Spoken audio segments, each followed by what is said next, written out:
नमस्कार दोस्तों, कैसे हैं आप सभी। मैं आशा करता हूँ आप सब ठीक होंगे।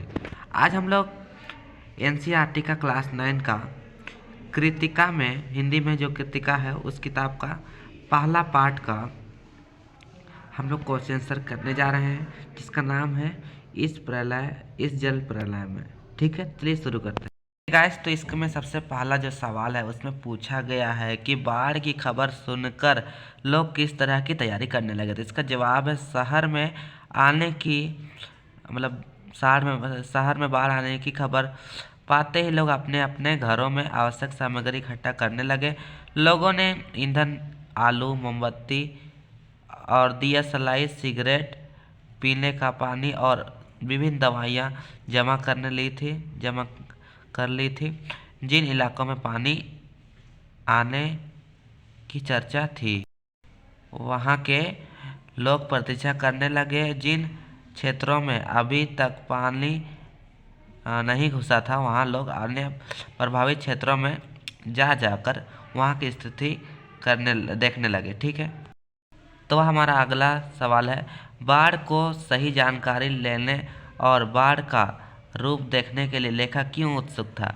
तो इसका उत्तर है, शहर में चारों ओर बाढ़ आने की खबर फैल चुकी थी। राजभवन और मुख्यमंत्री निवास बाढ़ के पानी में डूब गए थे। दोपहर तक यह भी खबर फैली कि गोलघर भी पानी में से घिर चुका है।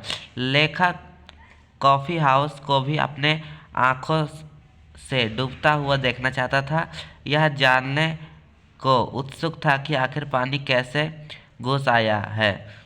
लेखक शहर में फैली विभिन्न अफवाहों पर ध्यान न देकर वास्तविक को अपनी आंखों से देखना चाहता था, इसलिए वह एक रिक्शे में बैठकर वहां गया। ठीक है, इसमें हम लोग का तीसरा जो सवाल पूछा गया है कि सबकी जान पर एक ही जिज्ञासा। देखिए, क्वेश्चन तो आप अपने किताबों में देख सकते हैं, इसमें सही से नहीं। इसमें आंसर है, लेखक शहर में आई बाढ़ से ग्रस्त इलाकों में सही जानकारी लेने के लिए एक रिक्शे में बैठकर शहर की सड़कों पर निकला। उसका आगे जवाब, उसने देखा कि और भी बहुत से लोग पैदल ही पानी को देखने निकल पड़े हैं। सभी की आंखें में एक ही जिज्ञासा भरा था कि पानी कहाँ तक आ गया है। लोगों के मन में स्वयं बाढ़ की स्थिति से अवगत होने की भावना थी। वे जानते थे कि शहर में किन किन क्षेत्रों को बाढ़ ने घेर लिया है। उन्हें अपने अपने क्षेत्रों में भी बाढ़ का पानी पहुंचने में की उम्मीद व प्रतीक्षा थी। लोग बाढ़ से भयभीत नहीं थे। वे तो बस यह जानना चाह रहे थे कि बाढ़ का पानी कितनी गति से शहर में बढ़ता जा रहा है।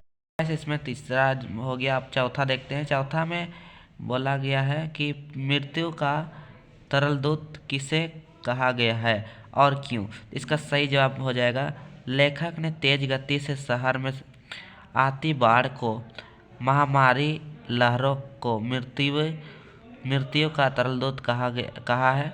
लेखक के अनुसार एक मोटी रस्सी की शक्ल में गेरू झाग युक्त पानी की धारा चारों ओर बह रही थी।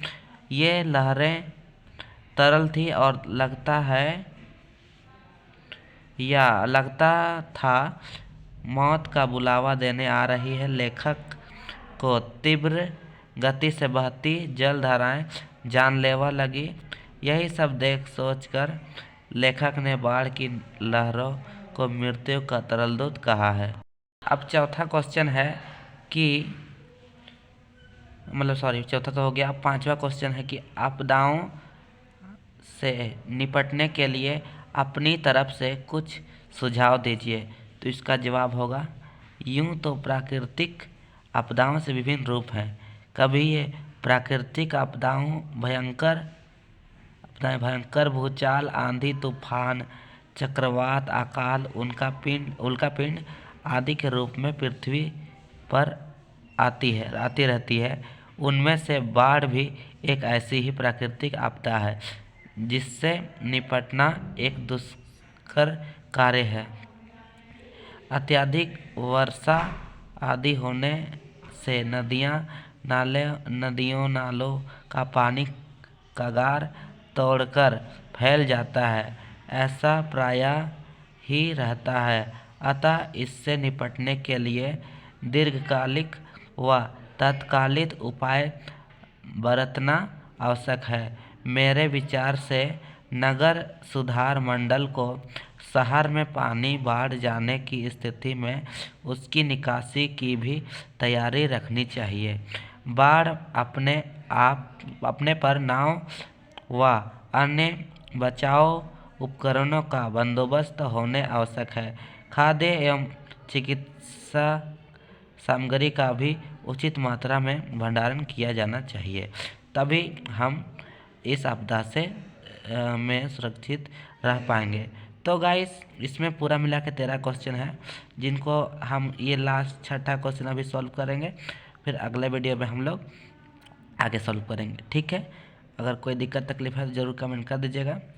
तो चलिए हम लोग छठा क्वेश्चन देखते हैं। तो इसमें पूछा गया है कि जब दानापुर डूब रहा था तो पटनिया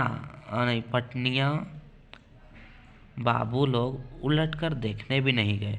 अब बूझो, इस कथन द्वारा लोगों की किस मानसिकता पर चोट आ गई है?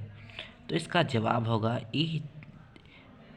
जब वही क्वेश्चन में है, दानापुर डूब रहा था तो पटनिया बाबू लोग उलटकर देखने भी नहीं गए। अब बुझो, लेखक ने अपने इस पाठ की इन पंक्तियों में शहरी लोगों की स्वार्थपरता की भावना पर कड़ा व्यंग किया है। लेखक इन पंक्तियों में उन शहरों लोगों के इस व्यवहार पर अफसोस व्यक्त करता है कि वो कभी बाढ़ में ग्रामीणों की दयनीय हालत को देखने तक नहीं जाते हैं। यह व्यवहार शहरी बाबुओं की संकीर्ण संवेदनहीनता को दर्शाता है, ठीक है। तो हम लोग आज का जो वीडियो है यहीं पर एंड करते हैं। मिलते हैं अगले वीडियो में, तब तक के लिए टेक केयर।